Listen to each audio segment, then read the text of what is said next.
Have you told them, Lady Grantham? She's told us nothing. Do sit down. I've come into possession of a villa in the south of France. What villa? Start at the beginning. Years ago, before you were born, I met a man. They spend a few days together and he gives her a house. You never thought to turn it down? Do I look as if I'd turned down a villa in the south of France? The familiar and dulcet tones of the Crawleys and their servants in the trailer for the last Downton Abbey feature film, A New Era.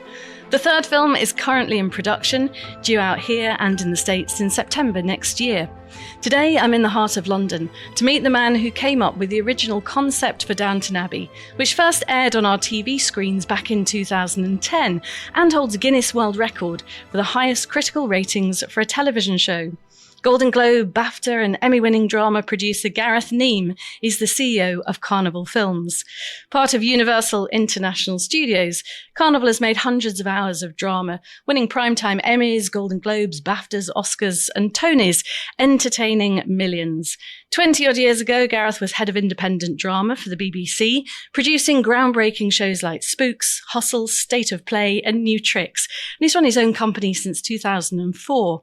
Gareth is fourth generation in the cinematography world and is continuing his wonderful family legacy. Gareth, it is lovely to meet you in your new offices. You are spinning an awful lot of plates at the minute. Tell me more.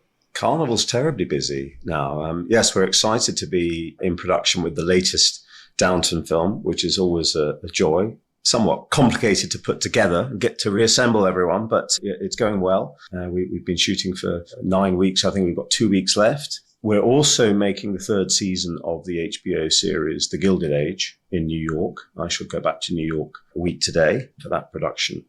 We're excited about our upcoming series, The Day of the Jackal, starring Eddie Redmayne, that will air later this year.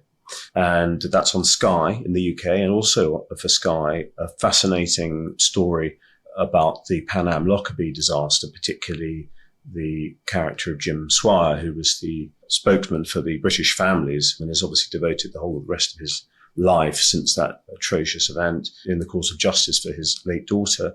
And Swire is played by Colin Firth in that production, so we're excited about that.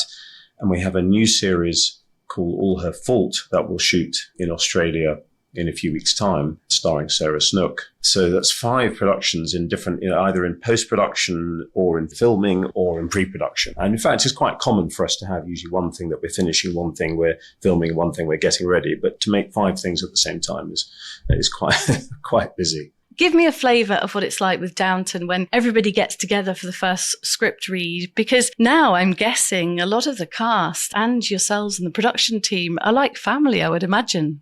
Yes, it's been a 15-year endeavour. So when we were making the television series, the actors would come back every year and we'd spend about half a year, third to half a year in production.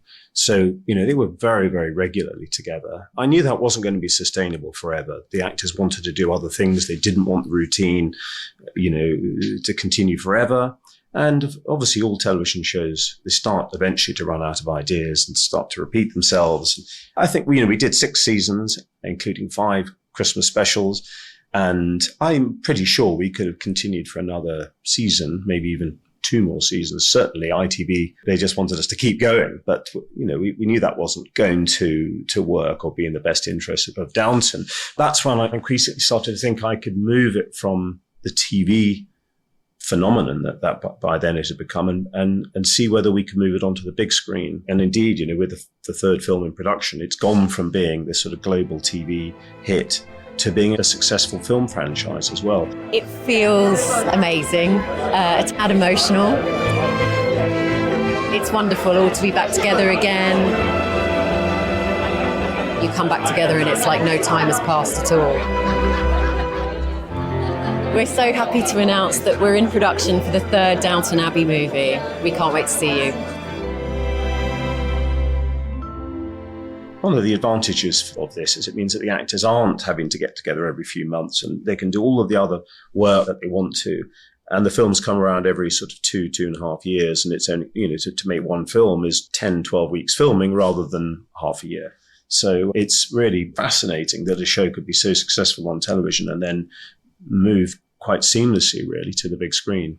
I'm really fascinated by the background and how it first came about, because Julian Fellowes is the writer and often, I think, is seen or credited as the creator of Downton Abbey. But it was actually Alistair Bruce, who is your historical advisor on set, who we featured on the podcast, who said, no, it was actually Gareth that came up with the idea. So how did you come up with that idea in the first place? Well, I think credit where it's due. There's a difference between coming up with the idea and, Julian's contribution is he did create the show insofar as he created those characters and, he wrote every word of the show, which I certainly didn't do. But the producer's job is first and foremost to come up with ideas. People get very confused about what the role of producer is. I'm probably asked that question more than any other. As you know, from your side of television, which is completely different. A producer in current affairs news is totally different from a drama and film producer. They're very different roles. It's primarily a storytelling role. And people say, oh, well, I thought you had to raise the money. I would say, well, that's true to an extent. If we didn't have the money, we wouldn't get started. We'd have nothing. That's a given that you have to have access to a budget.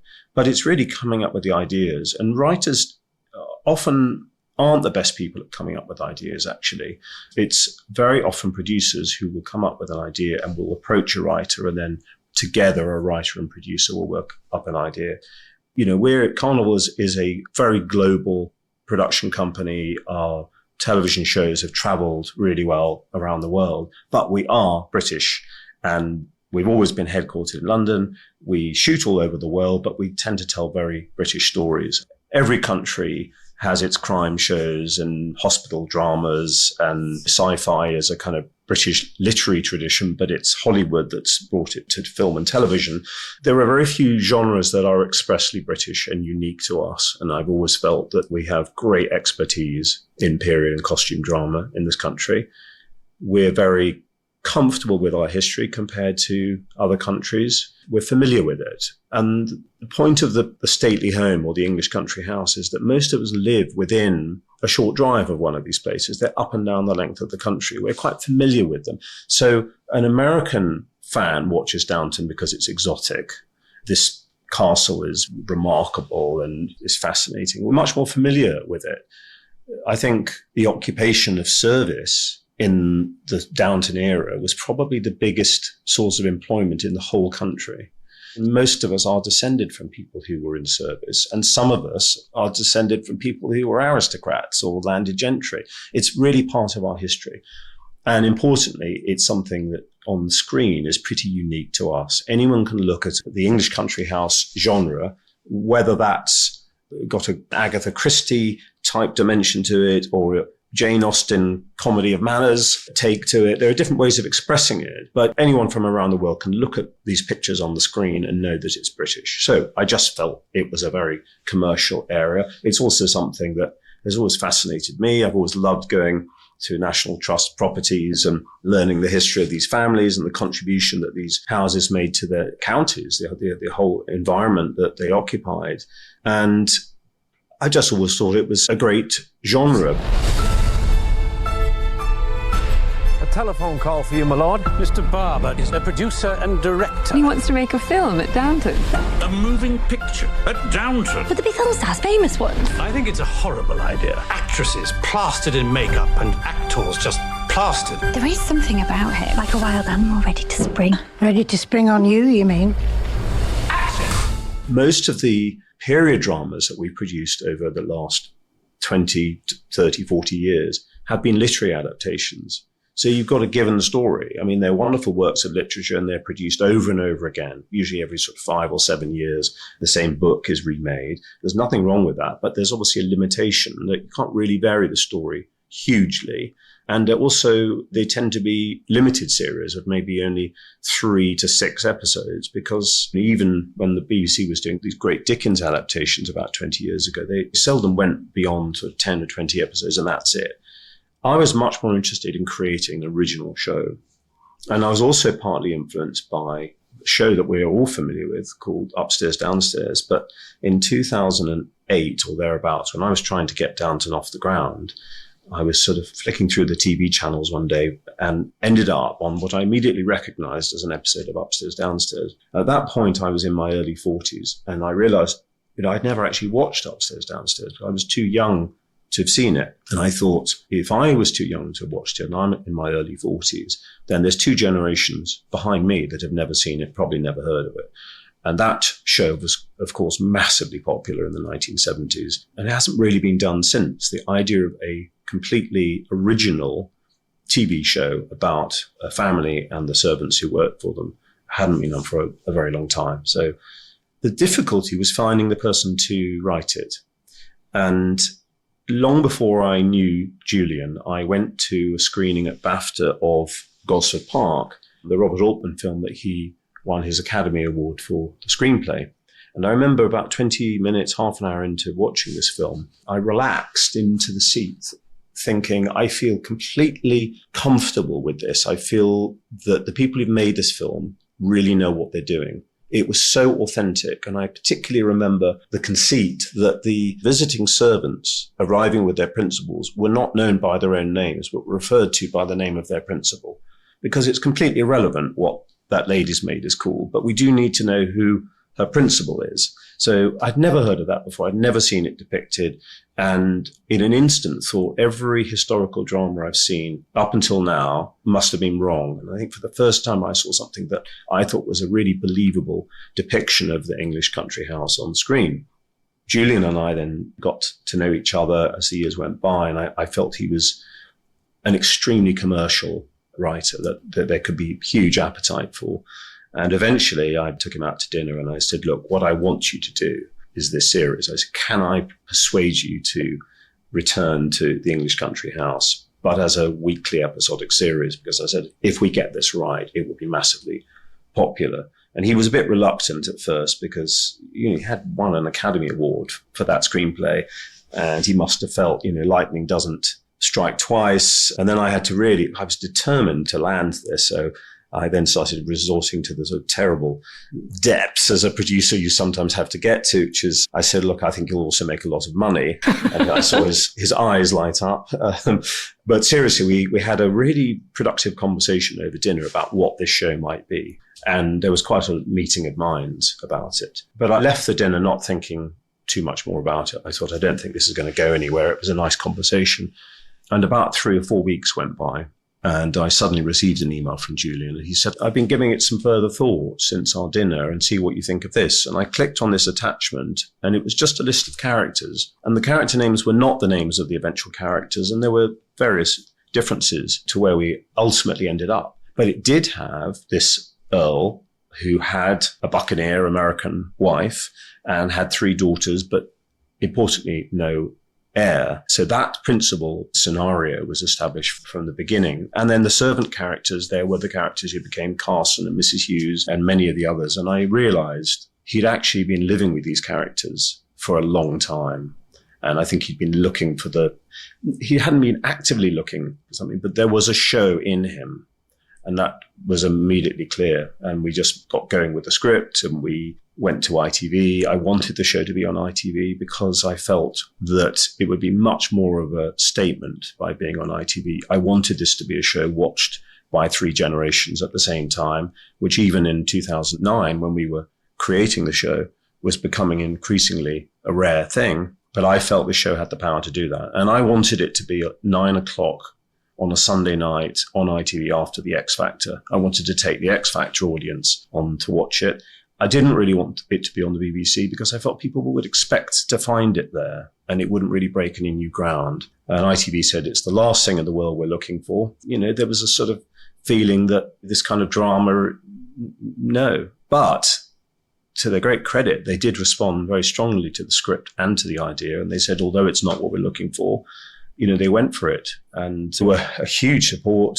You may remember, Helen, 2008 was a very difficult year in broadcasting. It was, I think, one of ITV's worst year because of the economic recession. Their advertising revenue had plummeted.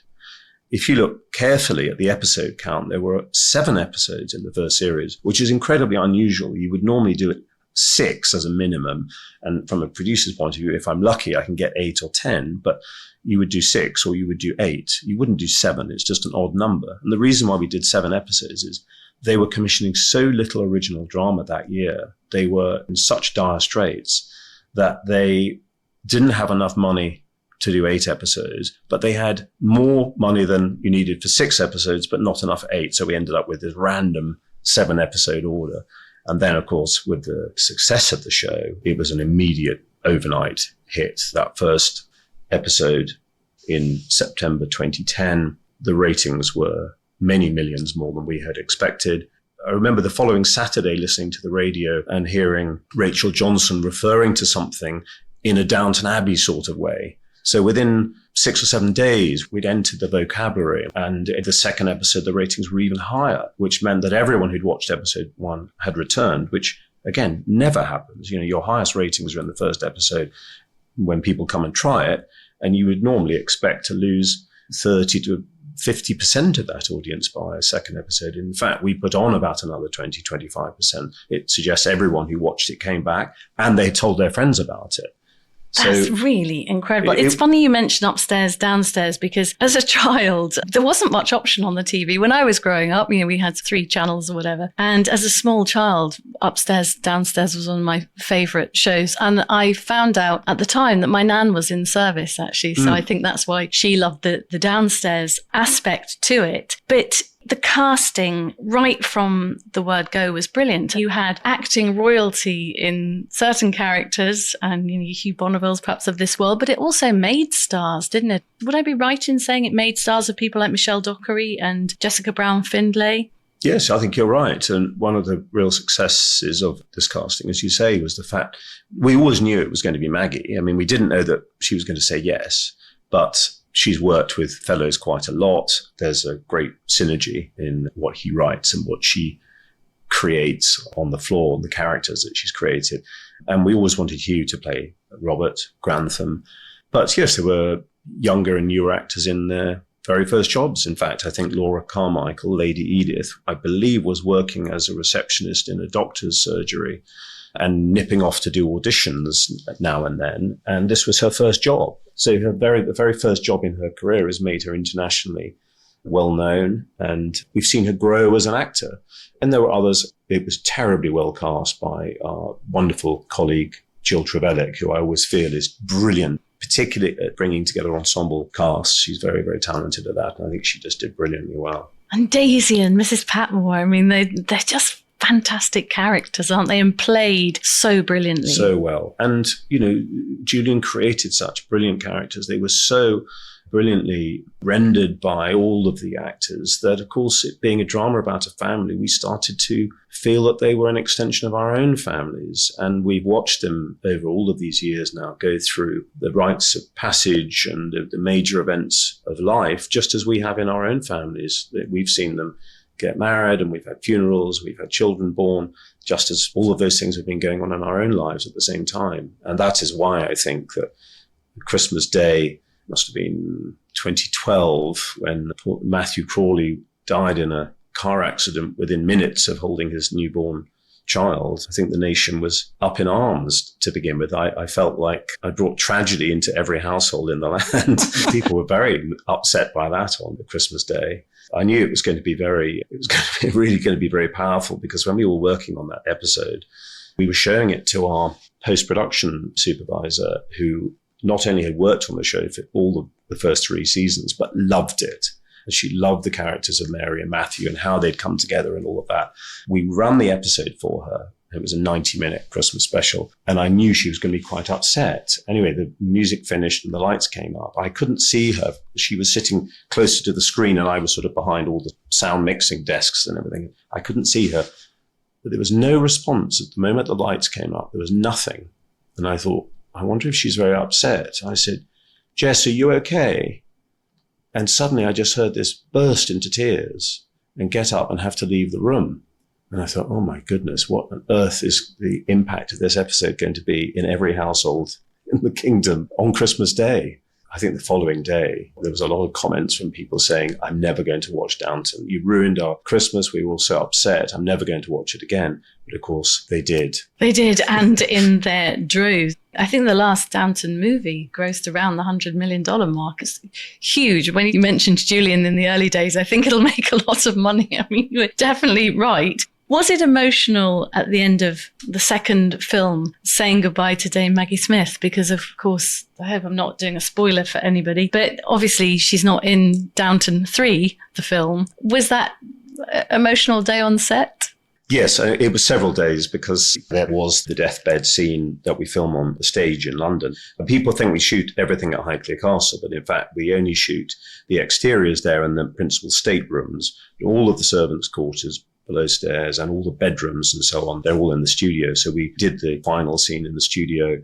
That was moving, but also her last day at Highclere Castle was very emotional. So it's sort of the ending was quite protracted in that way. I really wanted to have closure on the Violet Grantham character because I just felt she was the jewel in the crown of this series. And just for the film franchise to eventually end, but we don't really know what happened to Violet, I think wouldn't be right. So I did want to have one installment where we come to the end of Violet's life. I think it was crucial in making Violet Grantham what I think she is, one of the great screen creations so far this century. I would go so far as to say that. And I think to have the grandmother figure, the matriarch, and not see the end of her life, I think would have been a real shame. The next film is about the other characters. It's, that Downton isn't only Violet Grantham, even though she was the first among equals. They all have their own stories to tell. But yes, it's been very different doing this current film without Maggie. Is it a difficult conversation to have producer stroke actor wise? Is it your role to have that conversation with Maggie where you say, actually, it's time? Is that a difficult one too? Oh, I know this was a terribly easy one because she used to find the whole thing so draining at times. Every year when another series would come round and she'd say, oh, can't you just kill me off? And so I think when we eventually did, I think there was part of it might have been quite relieved. Oh. Tell me about the third film. I know you can't say too much, but we ended in the late 20s, so I'm guessing this perhaps takes us into the 30s. But can you give us a little hint of what we might expect in film 3? Well, Helen, obviously I'm going to tell you almost nothing about the next film. I knew that. Fans can look forward to another installment that mixes drama, romance, comedy, hopefully laugh out loud comedy, we'll see, all together. And there will be various stories that will involve all of the family and all of the servants working together in some joint endeavor, which is usually our sort of stock in trade. We'll see them all collaborating. All of the much-loved characters will get their moment. They'll get their little piece of the story. And we'll just return to this beloved community again and hopefully have a lot of fun when we see it next autumn. With the sprinkling of some new names too. People like Jolie Richardson, I gather. Yes, we've always enjoyed the guest stars, both in the television show, where, of course, we had the likes of Shirley MacLaine and Paul Giamatti. And Paul Giamatti returns to Downton for the first time in many years. It's wonderful to have him back. So, yes, it's mostly, of course, about the heroes, but the new stories have to bring in new characters. And tell me that Hugh Bonneville's as lovely and as fun to work with as we all imagine. He's absolutely charming, and this is not unusual in television, particularly when you're working together over many months or years, that very often the lead character sort of becomes the lead company leader, if you like. As his role as Lord Grantham and the head of the estate, he's also the sort of leader of the company. And to an extent, so is Jim Carter below stairs. So he's the sort of king of the below stairs. He's the sort of mouthpiece of the actors who play the servants, and Hugh is above stairs. So they're both kings of their separate domains. And yes, they're a delightful cast and they do all get on very well. And I remember Hugh saying, we can't do this forever, we've been working together constantly for 6 years and I don't think we've ever had a bad word between any of us. So it's really been a joy. And a lot of the crew are people who've been with it from the beginning of the TV show and are still with us now, 15 years later. So it is a family. Just before we leave Downton, because there's lots I'd like to ask you about, what are the biggest challenges of doing such an elaborate period drama, and she says rolling two questions in one, which isn't very professional. And what are your favourite moments from set? I mean, I'm sure you must have lots of nuggets, but what can you share with us that are lovely memories or fun? Well, it's a big beast, Downton. All big television shows and film franchises are, and it was complex moving it from the small screen to the big screen. That was a whole new set of challenges.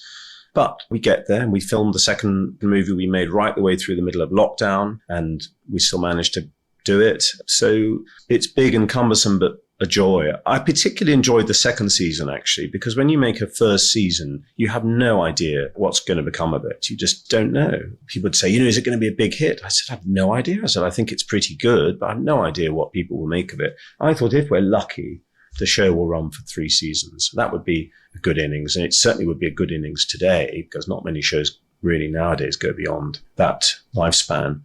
But of course, when we made the second season, we knew by this point the show had been around the world and it was massively successful. We were a sort of known entity. And so I enjoyed coming back on the second season on that basis, but also because season 2 was so much about Mary and Matthew.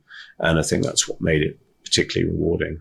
You have a really rich family history in production, cinematography, and come from a long line of greats. Can you indulge me a bit, Gareth, by telling me a little bit about your family, your father, grandfather, great-grandfather?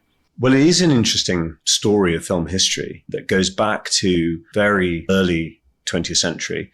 My great-grandfather was a very significant photographer in Edwardian England. And even as a young man, he was successful enough that he had his own photographic studio in Bond Street. Now, bear in mind, we were talking about the Edwardian era. People did not have cameras, by and large, and it would be typical up and down the country, and indeed in other countries, but every town would have a photographer, and once a year, the family would go in and be photographed in the studio with a backdrop. And that would be the photograph that would be on the mantelpiece and would be shared with family and friends. The mass ownership of cameras hadn't started then. So as a really quite a young man in his 20s, he was so renowned and very much in demand. He had this photographic studio. He had apparently adverts on the London Underground that said, if it's a Neame, it's you at your best. That was his slogan. That's wonderful. So when the Daily Mirror decided to have the country's first beauty contest, they invited people to send in photographs of their daughters for consideration for this beauty contest.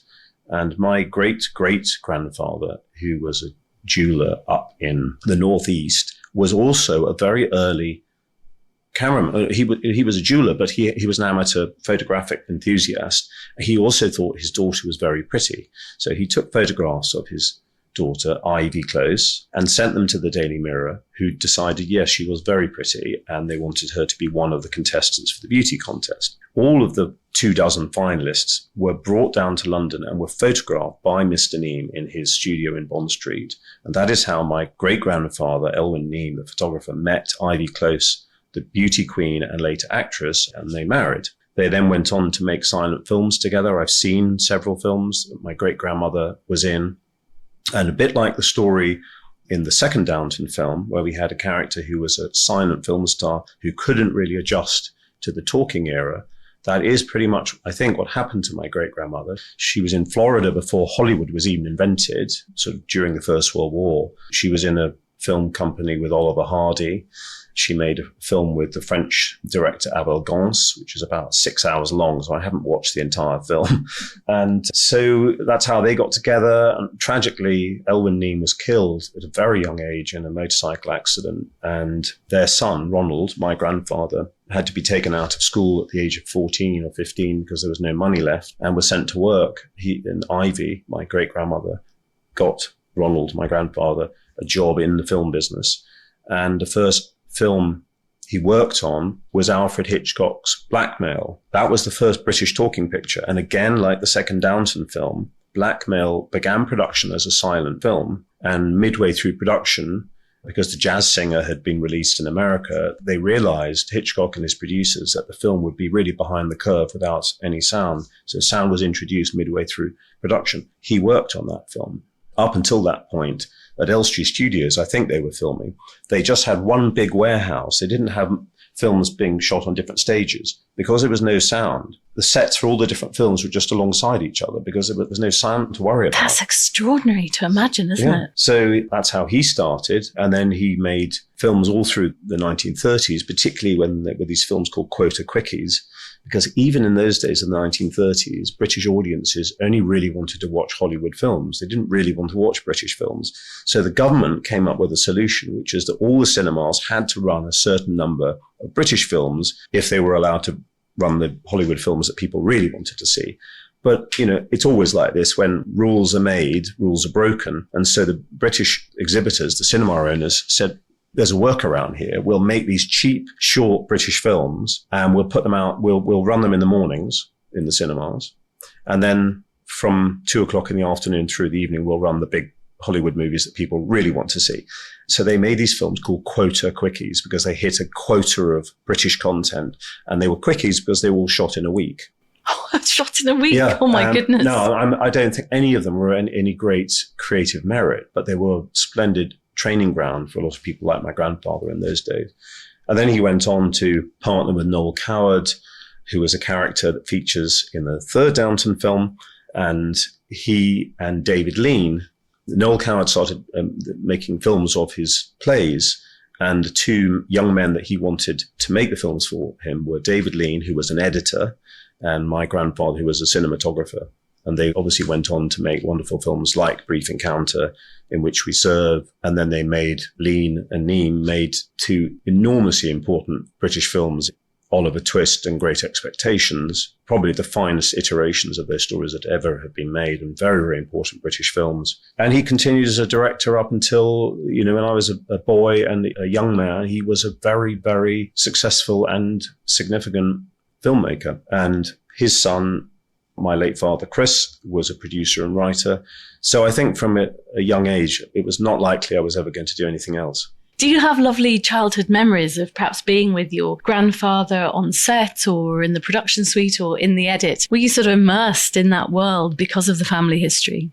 Absolutely. I used to go onto my father's sets and we would go out as children and stay with my grandfather, who lived in Beverly Hills, of course, by that point. And also my stepfather, although he was in hospitality and catering, he had the catering franchise at Elstree Studios. So very often I would go with him to work on Saturdays because they would shoot on 6-day weeks then. And I was at school and had the weekend off. So I often would go with him into the studio on a Saturday. And at that point in the late 70s, 1980, that kind of era, well, I went on to the set of Star Wars before any of us knew what Star Wars was. And I was there one day when on the stage was the Indiana Jones snake pit he falls into. And I remember being fascinated as a kid that pit full of snakes actually meant hundreds of rubber snakes and like 12 real snakes, but the rest were all rubber. And if you look really carefully at that scene, there are rubber snakes there.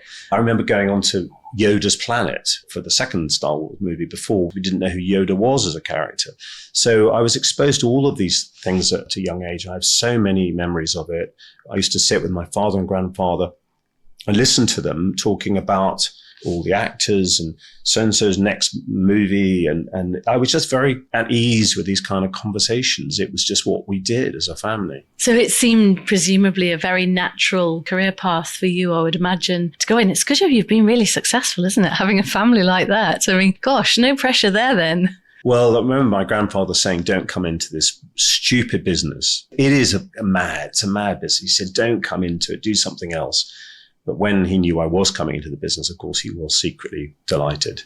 Yeah, I was like Djokovic when he lost the Wimbledon final. I don't know whether you saw the speech and what he said to his little boy, yes, that if you really want to play tennis, then I will help. But if you're really going to go down that route. I thought that was charming. It was really charming. Let's just have a quick whiz around everything or some of the other things you're doing. Day of the Jackal, Eddie Redmayne and Lashana Lynch. That's post-production, I think now. She says, hoping she's got that right. Tell me a bit about that and what they've been like to work with.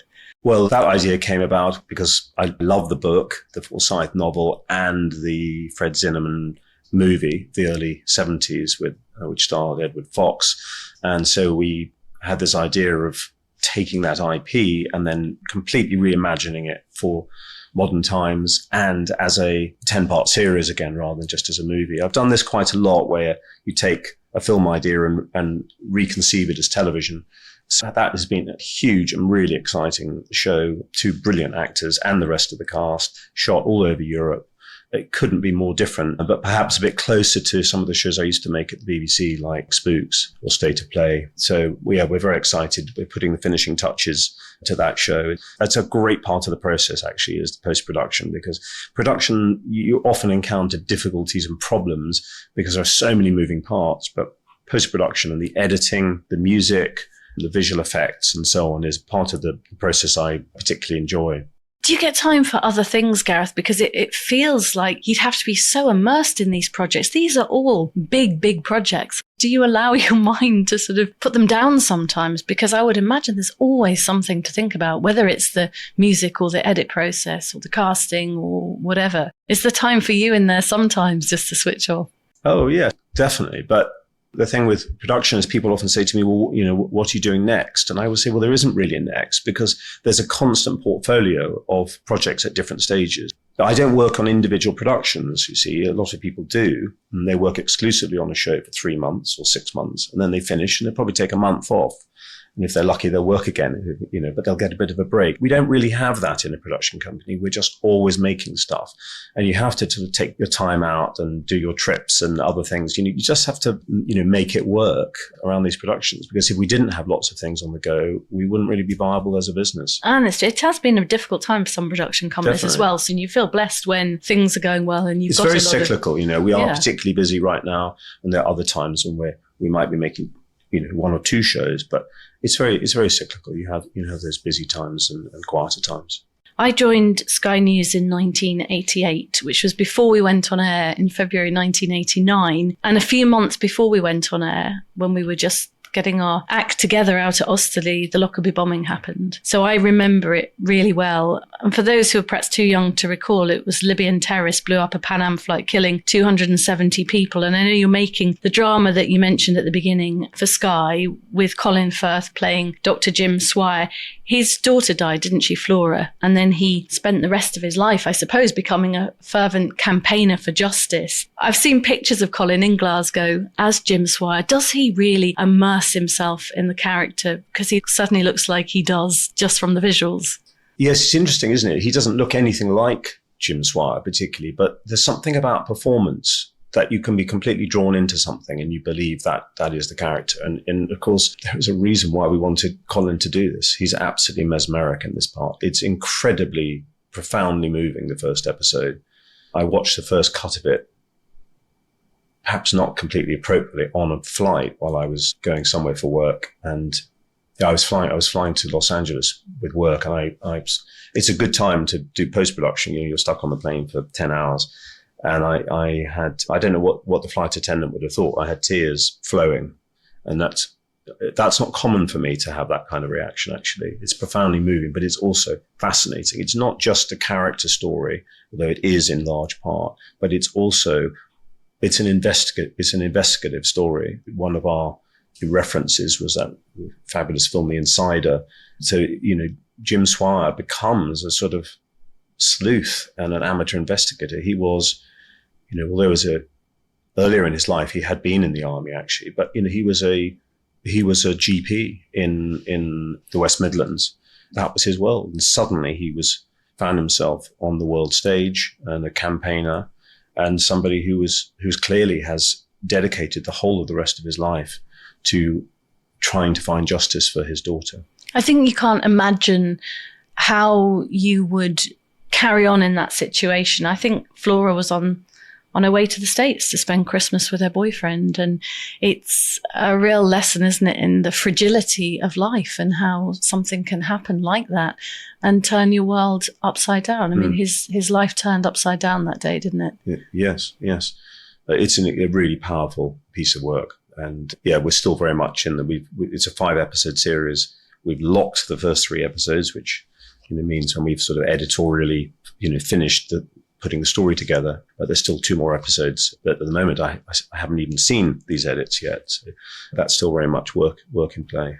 And in your time at the BBC, I mean, Spooks is probably one of my favourite dramas of all time. Tell me a bit about that and what it was like, because it was before its time, wasn't it, in those days? Interestingly, it is quite a similar story to Downton. Another genre that I think is especially British is the spy genre. Obviously, we'll think about Bond, but there's also, the work of Graham Greene and many others. It's a classic British genre. And yes, there's spy shows all over the world, but it's actually got quite a British heritage. And looking at the success of a film franchise like Bond, I thought, but we haven't had a television show about British spies, a weekly episodic show for years and years and years. It's quite similar to what I was thinking about Downton. This is a much loved staple, but we haven't done it for a long time. And so that's where the idea was sort of taking the British spy idea, but turning it into a weekly series. And when I was trying to get it off the ground, a lot of people would say, well, yeah, but the Cold War had ended. So there's no appetite for this. What do they do? What do spies do now? And all of their, the East and West thing is that we thought was finished. And, what do they do? While we did set the show up, and while we were in pre-production, about 4 weeks before we started filming, the tragedy of 9/11 happened. And suddenly it was the only subject that anyone was talking about. Global terrorism, the threat that the West faced, the people whose job it was to keep us safe. And we made some last minute adjustments to the script to make sure that we were as timely as we possibly could be. And the show launched into onto our screens in a time when people were really, really focused on this whole world. So it was, the tragedy of 9/11 made the show more topical than we could ever have expected it to.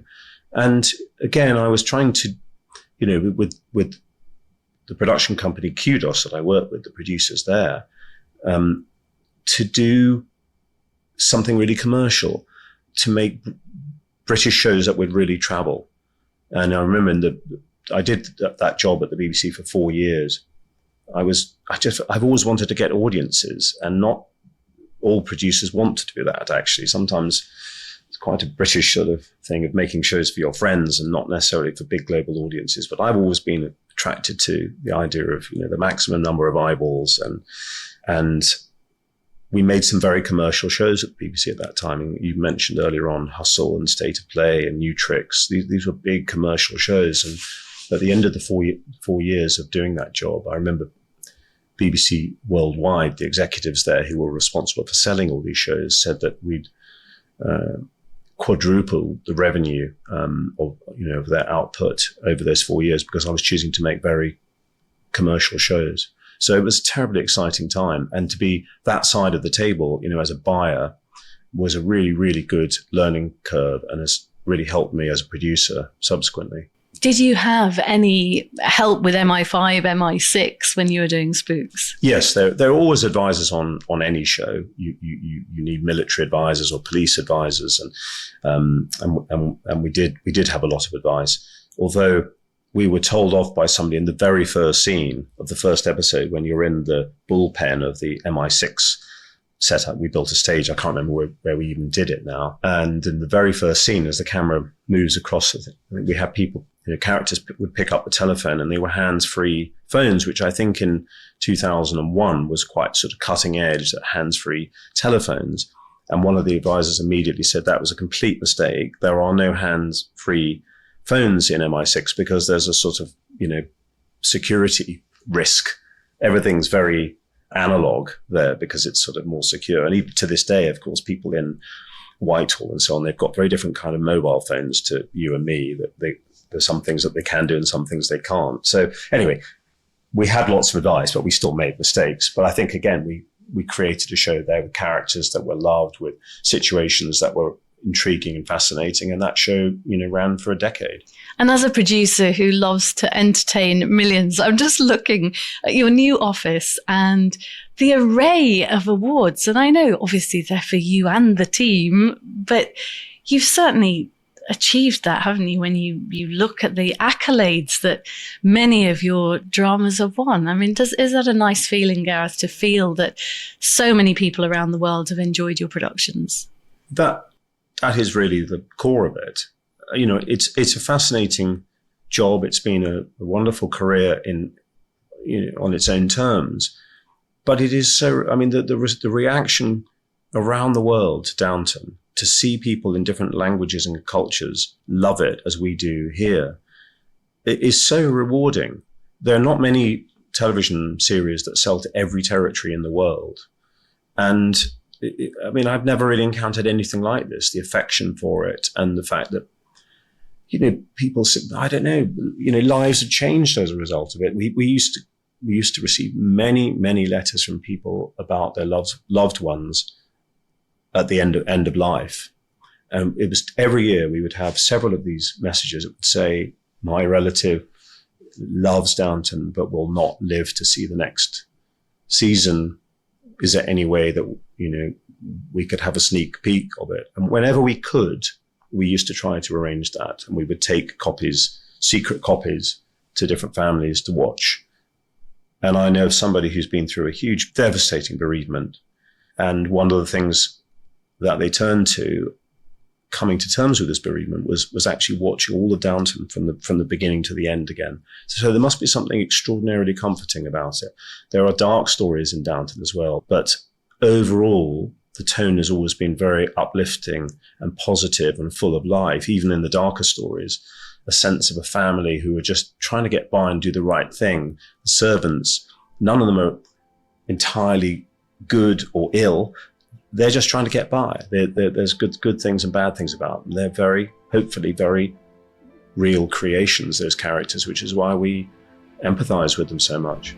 It's been a real pleasure to come and hear you speak about Downton. As you've probably realised, I'm a big Downton fan, and also a big fan of drama and film and Spooks and many of the projects you've been involved in. So keep doing what you're doing, Gareth, and thank you for making time, because I know from liaising with Tracy, who's organised this, that your diary is pretty chock-a-block at the minute. So I hope you've enjoyed just a break and perhaps to reflect on some of those projects too. I've really enjoyed the conversation, and thank you very much for inviting me. You're very welcome. You've been listening to award-winning drama producer Gareth Neame, CEO of Carnival Films, talking about the incredible body of work he's helped create, and the third Downton Abbey feature film, which is due out in cinemas in September next year. We're taking a break for summer, but there are now 180 Convex conversations in the series to enjoy, all featuring inspiring stories and people.